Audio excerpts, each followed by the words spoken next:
Peace, family. I just wanted to go live and tap in with the family and see how everyone was doing. It's been a long time since I went live, tapping in with the family. I don't know how many people I'm get in here, and I ain't gonna be on here too long. But I got a few topics and things like that I want to talk about today. And it's the beginning of the week. Hopefully, everyone is having a good week. And how many of the family get into horror movies? That's what That's the first thing I want to speak about and touch on because I seen a good horror movie, a Netflix horror movie called The Deliverance. It was a good horror movie if you ask me because I'm like a horror fanatic around this time. I ain't gonna lie, I be into the horror movies and the scary movies. Period. But especially around this particular time, I just get into them and watch them because this is around the time when all the good movies come out. And this Deliverance, that was a good movie. You know what I mean? It had a lot of good actors in it. I forget the name of that the star actor. I guess she was a singer, the one that starred in it. Light skinned sister and Monique actually starred in it too. It was a good movie though. If any of the family get a chance, go check that out. It slips me the name of that actor that was the star actor in it. It slips my it's right on the tip of my tongue, but I forget her name. But that was a great movie though because it's basically what it was about was this sister. She had two or three kids. She moved in this house, single mom, and moved into this house. And um, I guess, she had an alcohol problem and stuff like that. And her kids started acting strange. And one of them in particular was always going down to the basement. And every time he came up, he was acting funny. And, come to find out, it was the previous family who lived in that house, son, start possessing the young brother. But the way that they was able to possess her young son and her kids, period, were through the mom because the mom actually, she was not living right, had an alcohol problem, drinking real heavily and bad. And she was actually, making the doorway, for the spirits to come in and actually attach to her kids. So, the mom just had to, seek out somebody like an exorcist to actually fight the spirits. And then I don't want to give the whole story away. But the mom ended up having to, fight with these spirits to get them out of her kids. And it was a good movie. You know what I mean? Had a lot of twists and turns, and it was, had you on the edge of your seat. If you like being scared, you'll like this movie. You know what I mean? If you in the scary movies and things of that nature, you'll like this particular movie, The Deliverance. It's a Netflix movie. It just came out. It ain't even that old. But shifting gears, I want to move on to, has any of the family been watching Power? I'm a huge Power fanatic too. I watch Power a lot too. You know what I mean? It's a good show. 50 Cent really did his thing with Power. I'm into Power, all of them really. But I want to talk about in particular the Power book two, where Tariq is the star. Tariq St. Patrick. Um, from what I know, it ended the last episode. And I really didn't like how it ended, though. You know what I mean? On the note it ended on, our sister Mary, Mary still looked good, truth be told. She looked the same way she did in her 20s. They say black don't crack, and our sister Mary is evidence of that. She's still fine as I don't know what Mary, but Mary did her thing in this Power, you know what I mean? And I knew something was going to happen in this particular episode because Mary, the way her interaction was with her son Kane, it was a little bit different, because they always had a little bit of riffraff in their relationship, you know what I mean? But it was love there, but it was always a little riffraff, you could tell, but it was still a little bit of love there. But in this particular episode, the last one, I knew something was going to happen because Mary has started, showing Kane a little bit more love, and Kane has start showing his mom a little bit more love. They start reminiscing, and and she was just putting him D that Mary, putting it, her son D, that don't marry this African woman, this African tether woman, you know what I mean? Because she was all about herself, this, that, and the third. She didn't really give a damn about Kane. She didn't want Kane falling for the Yoki dough. So come to find out, they put a plan in play. I don't want to give it all to y'all, but where they was gonna take this African tether lady down, and uh but she found out the information got leaked to her, and then she told Kane he gotta make a choice. Long story short, she subdues Kane, ties him up, and he like, I ain't selling out my mom, like family over everything, you know what I mean? And before that, I forgot. Let's go back a little bit. Before that, I forgot to say that, that they were reminiscing, Mary and Kane, on their relationship a little bit heavily, like about the past. And, just making amends for all the stuff. So I knew that's where, something was going to happen with Mary in this particular episode. I knew something no good was going to come to our sister Mary. So when she had this African lady had Cain tied up, Cain basically like, I ain't selling out my mom, this, that, and the other. And, Mary comes in there spitting, with that thing. Mary had decay or something of that nature. She starts spitting, spitting the gun, letting everybody have it in there. Mary went out like a G. Mary went out like a real one, though. But they took our sister Mary out, this African lady, but she was riding for her son. And I knew that African teller was going to take our sister out, our good sister Mary. You know what I mean? It kind of had me like, damn. I was kind of like, that whole episode had me a little bit teary-eyed when they start bonding, Mary and Cain on their relationship. It had me a little bit sentimental. I ain't gonna lie. Brother started getting a little teary-eyed. I had to catch myself. You know what I mean? Because when they were starting, to talk about their particular relationship, it just made me reflect on my relationship a little bit, with my mom in some sort of way. You know what I mean? And yeah, it was a good episode though. So go back and check it out. That whole Power book is fire, if you ask me. 50 Cent really did his thing with that, but evidently this is going to be Power Book season 2 with Mary and Tariq's version. It's going to be done because they got a Chicago one, and he got a few other ones. He got Raising Canaan is one of them, where he tells about, this goes back into the life of 50's character, which is Canaan. That's a good one. They all good. I think BMF is done too. We had a series, the BMF series. I think that's done too. But yeah, moving right along. I want to talk about in my neck of the woods, they had a huge lawsuit, 23.87 million malpractice lawsuit at this hospital where I'm from. York Hospital had a major lawsuit. Dude went in for surgery, and the damn doctor put a screw in this guy's back. He messed up on him. And it was like a day or two before he got him back into surgery to get this screw removed. Ended up paralyzing the guy. I don't know if the guy's paralyzed, for life now, but the guy ended up winning the biggest settlement in York Hospital history, 23.87 million.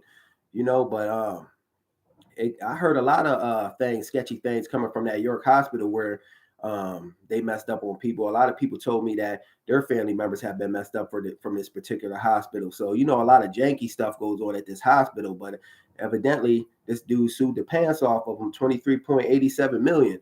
That's going to change his life, but just crazy that he has to now be paralyzed, which ain't no good, because I'd rather have my money. I'd rather have my health over money, because money comes and goes, but your health, that's something you got to live with. Your health, if you don't have your good health, you ain't even going to be able to enjoy the money. The money just secondary. The health comes first, in my opinion. But moving right along, I want to talk about this politician named Ian Ward out there in British Columbia. This guy had the nerve to put on some blackface back in the day. I think it was like the early 2000s. He was going to a Halloween party, and he put on blackface, a big wig, had a gold chain on, gold teeth, and was trying to act like 50 Cent, but it came back to bite him on the ass, because, nowadays we live in a social media era where the things you've done from the past will come back to bite you on the ass, and that's exactly what it came to do. It came back to bite him on the ass, and now he's out there apologizing, and he put apology up, then took down his Twitter, his ex account, from what I know. But yeah, saying he didn't mean to do it, this, that, and the third. He's changed. He ain't the same man. And I beg to differ, because if you practice white supremacy, that's your religion and God. And a lot of these politicians and things like that, they practice white supremacy, and this is the stuff they do behind the scenes with this blackface. It just now that it came out to bite him on the ass, it was supposed to stay in the dark. So when it came out to bite him on the ass, now he's sorry and things like that. But a lot of these politicians and people in power in the dominant white society, a lot of them practice this kind of stuff, white supremacy, and put on blackface. They just never expected to come back and bite him on the ass. And in this case, it did. So he had to get out there and issue an apology.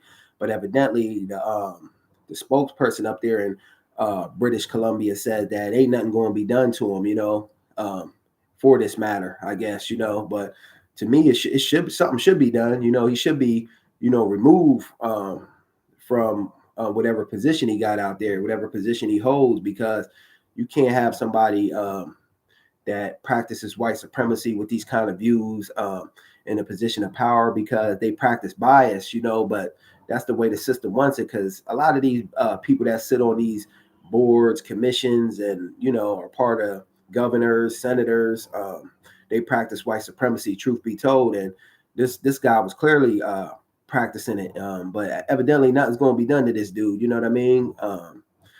You know how they play in the system of racism, white supremacy. They look after and take care of their own, slap them on the wrist, Truth be told, they probably told him, good job, you know what I mean? Gave him a pat on the back for this, Sad to say it, but, that's how they play it, They play the game of I'm white and I say so. So they making bend rules at their call, their beckoning call. They got the ability to make and break rules, practicing white supremacy. But anybody seen with our brother Kendrick Lamar, evidently he got a mural out there in California. His murals have been getting defaced. People have been just defacing Kendrick Lamar murals, and it's coming a lot from these Latino essays out there, defacing Kendrick Lamar murals, writing slurs on it, gang related stuff. But they say it's not so much gang related, that they trying to make it seem it's more of a black thing. They doing this because trying to disrespect black people, because they put the N-word on there with the hard ER, and just defacing brother Kendrick Lamar's big mural he got out there somewhere. I don't know where it is. I just came across it. I think that's very disrespectful of them to be doing that. You know what I mean? And this is that black and brown unity that we always say that don't exist. You know what I mean? So the FBA family need to stop going to that, saying that there's a black and brown unity. Because whenever I hear this black and brown unity being thrown around, it's 9 times out of 10 from people that look like me saying that it's some black and brown unity. Ain't no black and brown unity. Foundational Black Americans are all we got. So yeah, because out there in California, I heard it's a lot of tension and a lot of stuff that the Latinos be out there doing, a lot of slick, underhanded stuff to the black folks out there. Even they sit up on these city Congress and stuff like that in the city, in these positions of power, and they come through and mess with the black-owned businesses out there, do little slick stuff to get them closed down, and then work against black folks out there, then put they folks up in these positions, and just looking out for they folks while trying to suppress the black. And it don't surprise me, but our family, the FBA family, just got to be aware and stop using these terms like black and brown and stuff like that.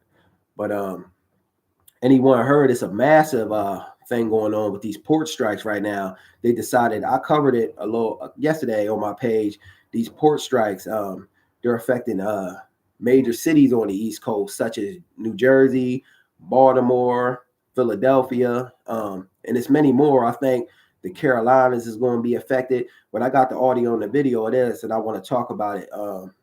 Because this will affect a lot of things like that we need for our day-to-day, our day-to-day lives come through them ports. And then from them ports, they load them onto them CDL trucks, which take them around to different parts of the country. But I got the audio and the video of it. We're going to talk about this shoreman strike, international shoreman strike. I believe that's what it's called.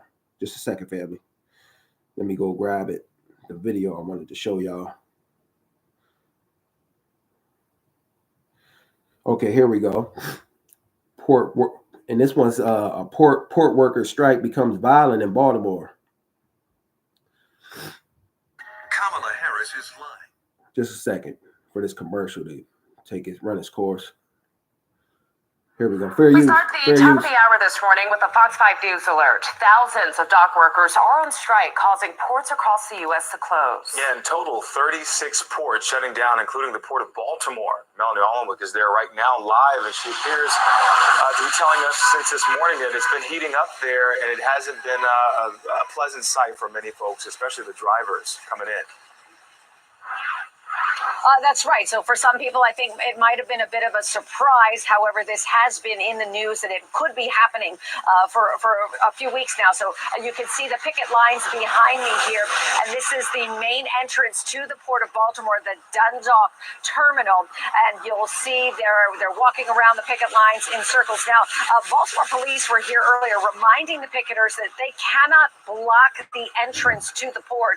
The longshoremen walked off the job at 12:01 a.m. There was confusion and anger as picketers initially tried to stop trucks from entering, and it did turn violent.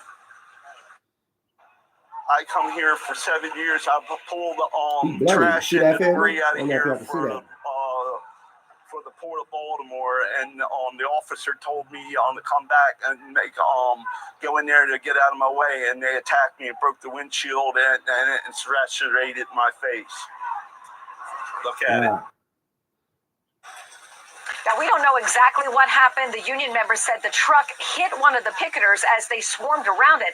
We did see an ambulance come to assist, and we know that that gentleman did speak with police officers. Again, we'll let the authorities sort out exactly what happened there. Now, 45 members of the International Longshoremen's Association, 45,000 members. That's a big difference in a number, isn't it? They've all been asking for a 77% pay increase over 6 years and a ban on automation.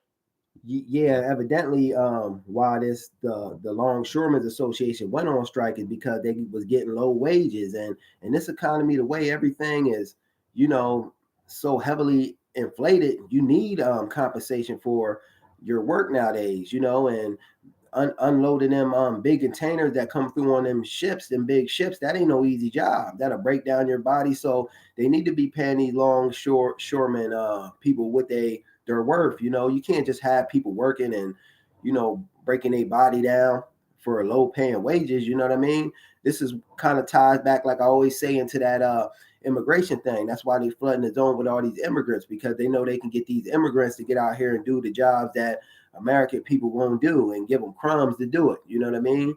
And the Longshoremen's Association also went on strike due to them.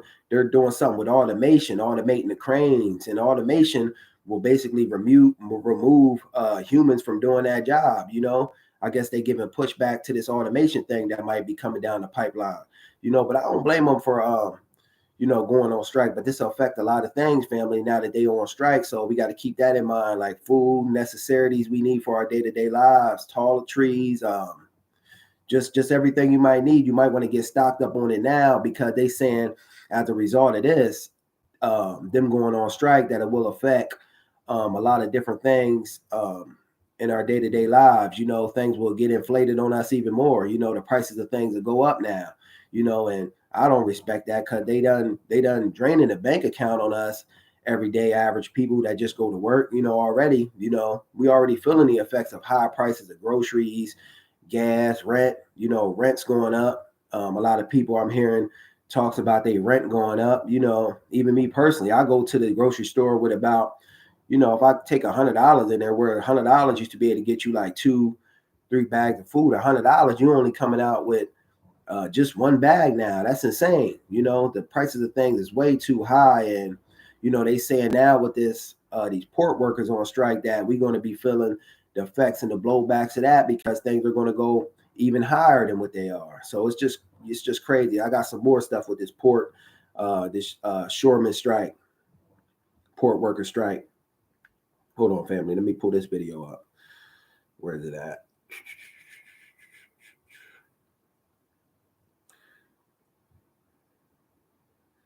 Here we go. Let me let this commercial ad run its course. Because a lot of things, another thing that will be affected too, that I didn't talk about with this this longshoremen's strike, is that it's not just going to affect the longshoremen's. It's going to affect like other areas of work too. Like, let's say people that drive CDL trucks that go there and get these containers to take them to these warehouses to be unloaded. Now they going to catch blowback from it. Like people that own their own trucking business, and and a lot of black folks is going to be impacted directly from this strike, because a lot of black people own their own trucking business or are in the trucking industry. Truth be told, I was going to get in the trucking industry too, because it's a good career, but I just, some things came up to where though, life circumstances caused me to move in another direction. But that's certainly going to affect like a lot of the FBA family, because I know a lot of people, brothers and sisters, that drive truck, and got their own truck. So a lot of things is going to blow back off of this longshoreman strike, truth be told. But let's talk about this. Fair use. Just an hour away from a potential strike that would halt operations at Fort. The strike's already on. This is an old video, but it's a brother on here talking about, how he's going to be affected. I guess he owns his own truck, so we're going to talk about that. Major ports from Houston to Maine. Dock workers are threatening to walk off the job, and tonight experts are warning if that happens. They say the Gulf will be affected, and mainly what's going to be affected is the East Coast. Here on the East Coast, I'm on the East Coast, like the Carolinas will be affected. I want to say New Orleans. I want to say Philly for sure. Baltimore, New Jersey, everything basically on the East Coast is going to be affected by this. But the West Coast got a different longshoremen's association. So evidently, they say a lot of these big weight companies is shipping their goods to the West Coast instead of the East Coast, because the East Coast is going to be hit from this. But the West Coast is still going to be, everything going to be normal protocol out there, because they ain't the same international longshoremen's association, from what I gather. The nation's supply chain could feel the impact. KPRC2's Bryce Newberry is live at Port Houston tonight with the uncertainty that's looming this evening. Bryce. Hope y'all can see that, man. I'm trying to get it right. Yeah, Keith and Daniela, port officials tonight tell me they are preparing for possible picketing. That's if this agreement isn't reached between the Longshoremen's Union and the association that represents shippers and port operators. Now, consumers likely wouldn't notice anything significant for a week or two, but local workers would be impacted immediately, and that includes the truckers who rely on this port for work. Paul Woodfork's flatbed truck is empty and ready to haul its next load, but tonight, with a looming strike, he's not sure if he'll have work in the morning. That's one of the main avenues where we can guarantee work from every month. His small trucking business is usually hauling aluminum and solar panels from Port Houston, where thousands of dock workers are threatening to walk out over concerns about pay and automation that union leaders say would affect jobs. It's like...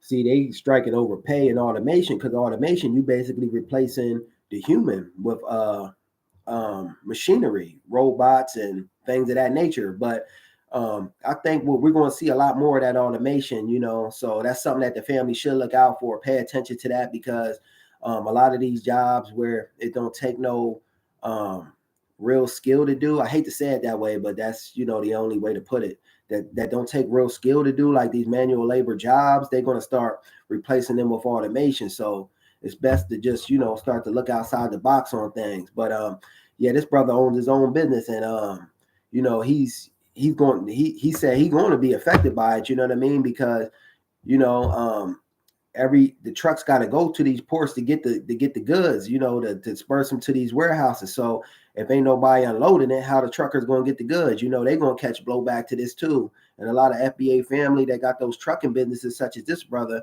is going to be affected by it. It's not just going to be the longshoremen's going on strike. That's going to have a trickle down effect on a lot more areas, especially here on the East Coast.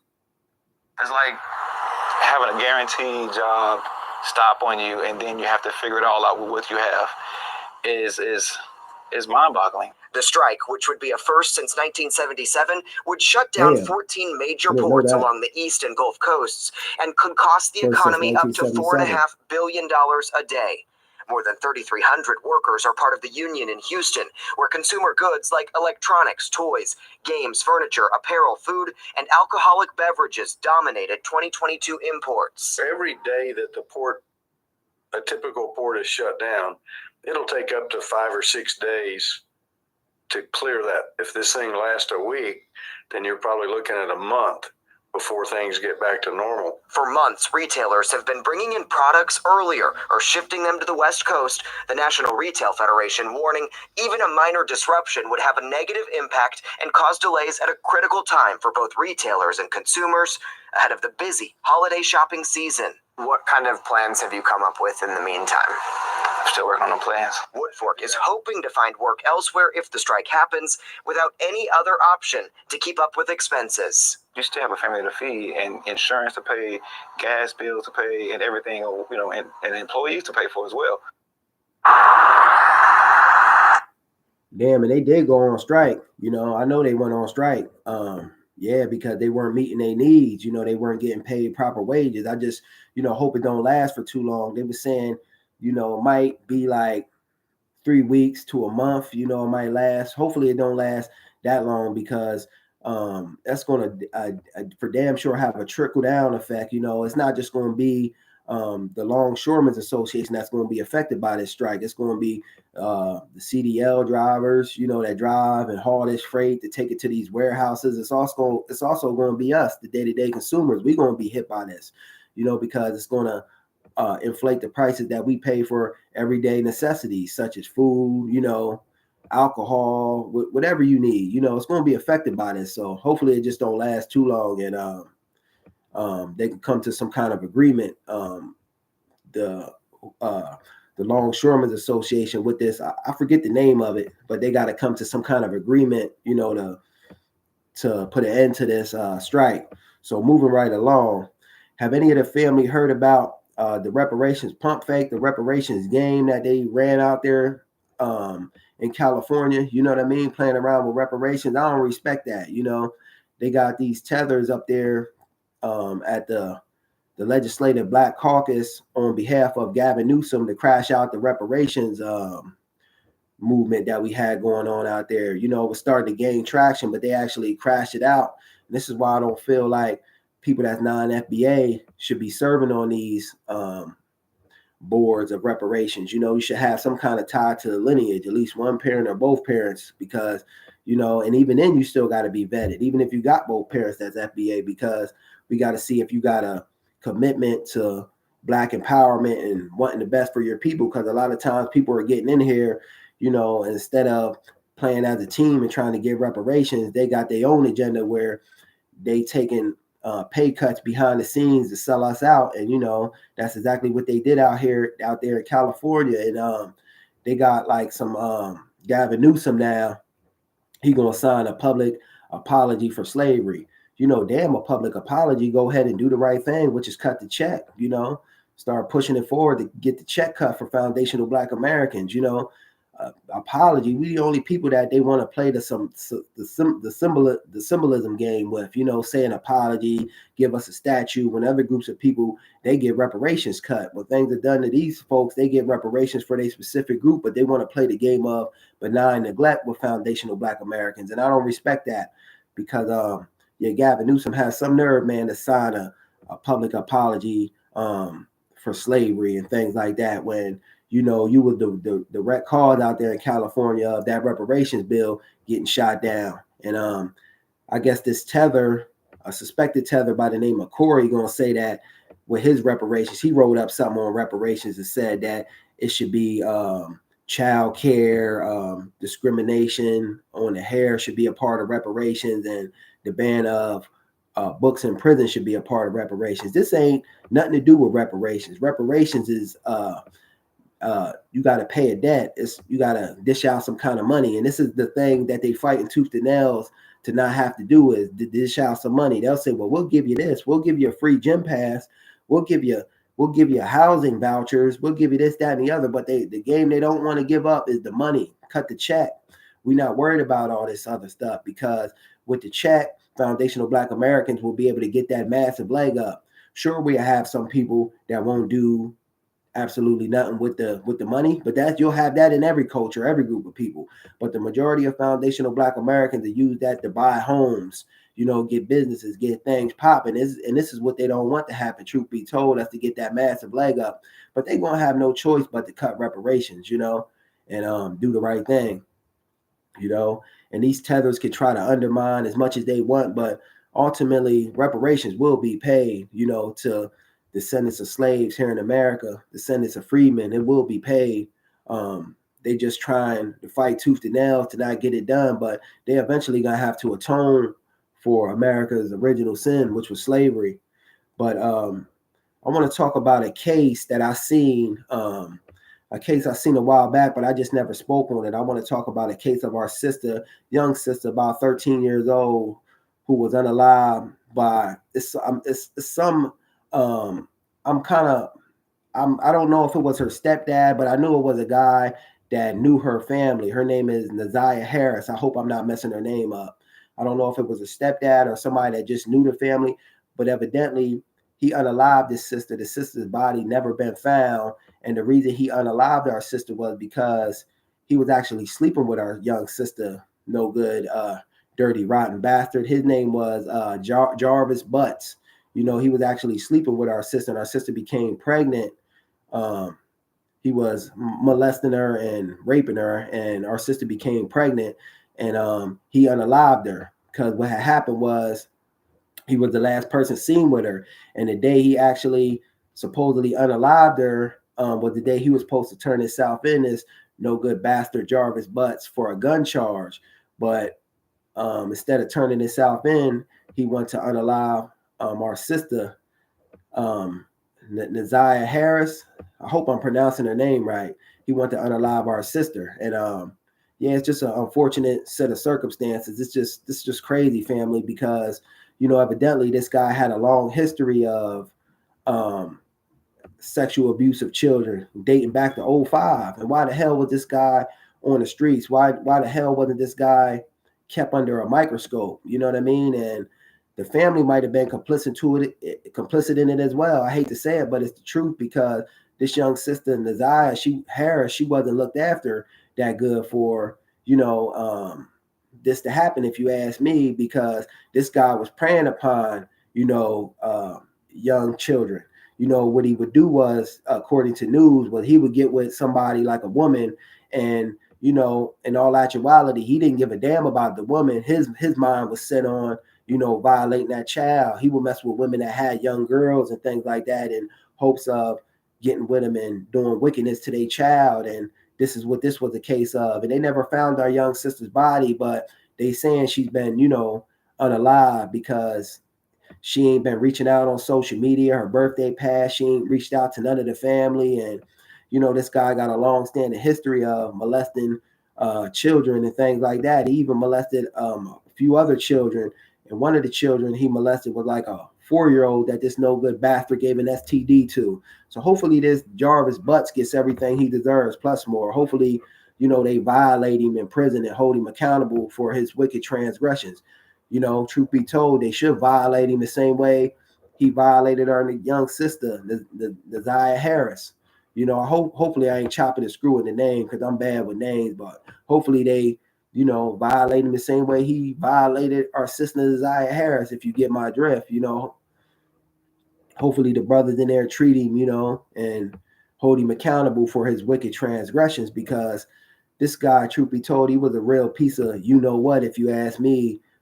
Just preying off of the weak in our society, young and old, you know, young and old people, not old people he was preying off of, but I just mean preying off the weak in our society, you know, and our youth. You know, anytime somebody preys off of youth, you know, they the biggest piece of you know what, if you ask me.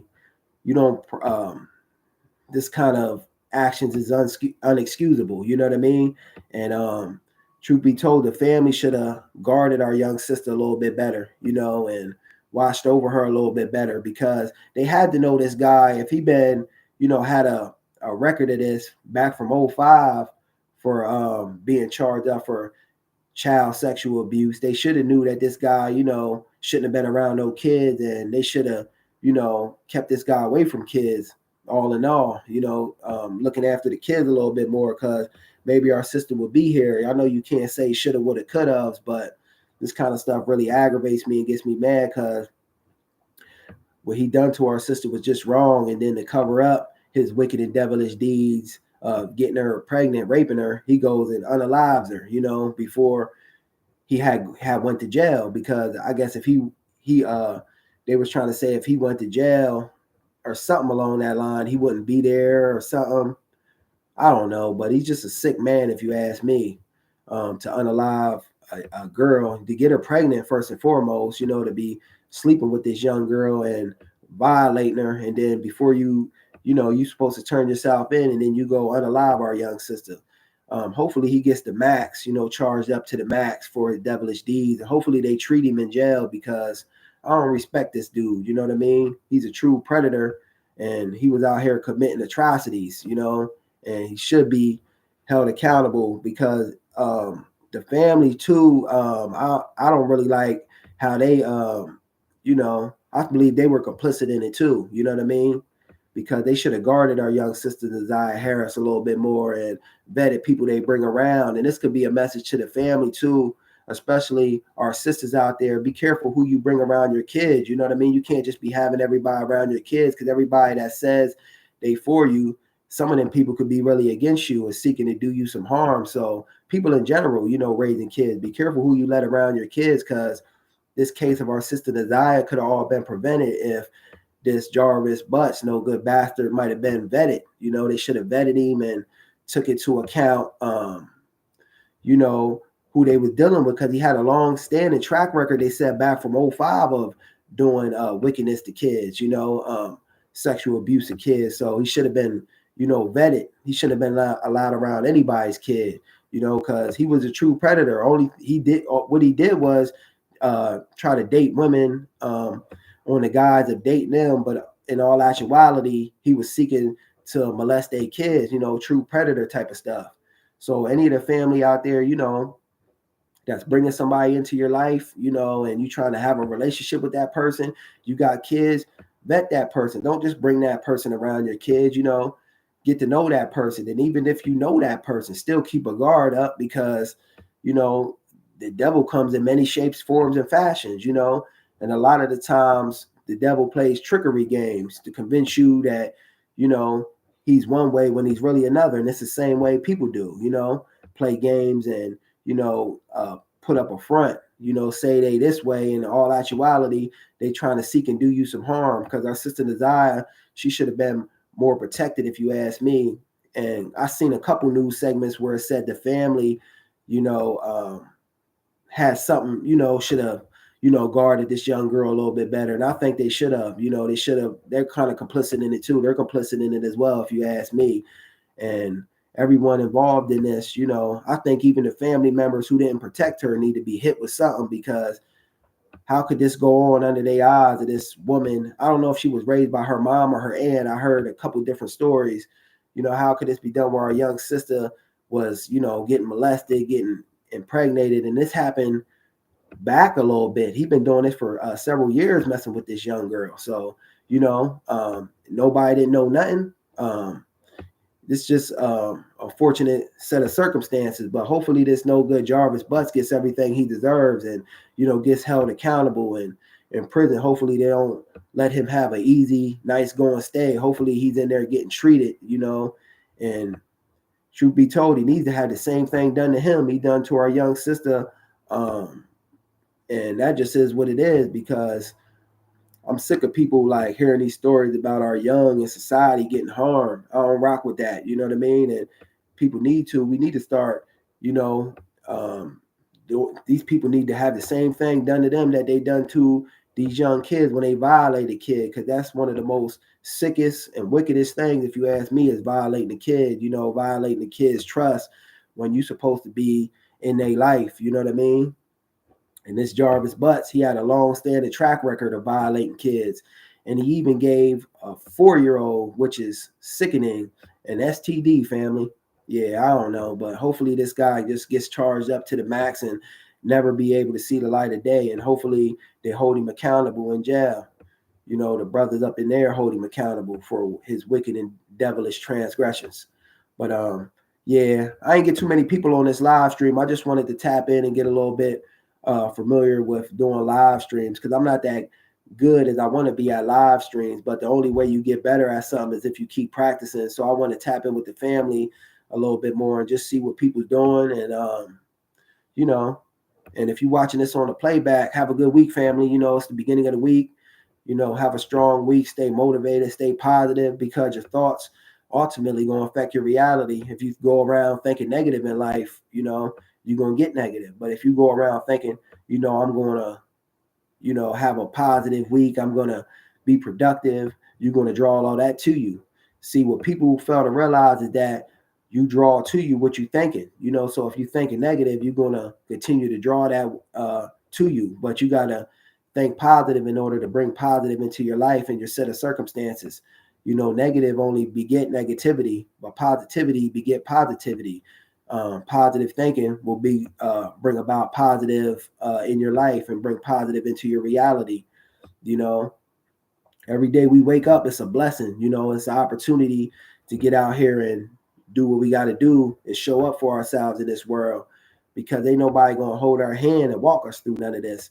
See, sometimes, me included, we think things are supposed to be easy, but ain't nothing easy, because the easy things that we get that come easy are the things that, you know, we got to question. You know, a lot of times when things come easy and appear to be just too good, it's something attached to that, maybe something negative. But the things that's easy, they don't last too long. But the things that are hard to achieve, they're more, you know, they're more valuable when you get them, and they tend to last longer, you know, because ain't nothing easy. Ain't nothing good ever came easy. You know what I mean?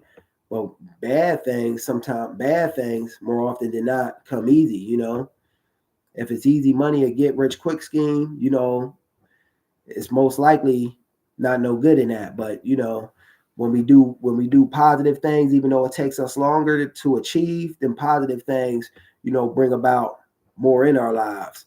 So just, you know, be that what you want to be. You know, if you want positivity, be a positive person, you know, and just watch your surroundings nowadays, my people, because it's a lot of negativity and evil in the world, you know, that we got to be on the lookout and guard for too. So be mindful of that, and just, you know, be that what you want to see in the world. And yeah, I'm gonna end this, and maybe I'll tap back in and, you know, do some more movie reviews and talk about some more things on the channel, do some more different type of things on the channel, step out of my comfort zone a little bit, because yeah, I like movies and stuff. I'm a big horror buff, so maybe I'll put up some horror movie reviews and, you know, tap in with the family, and, you know, maybe I'll do something like see what the family likes as far as horror movies, if any of the family likes that, and see what kind of TV shows the family's watching.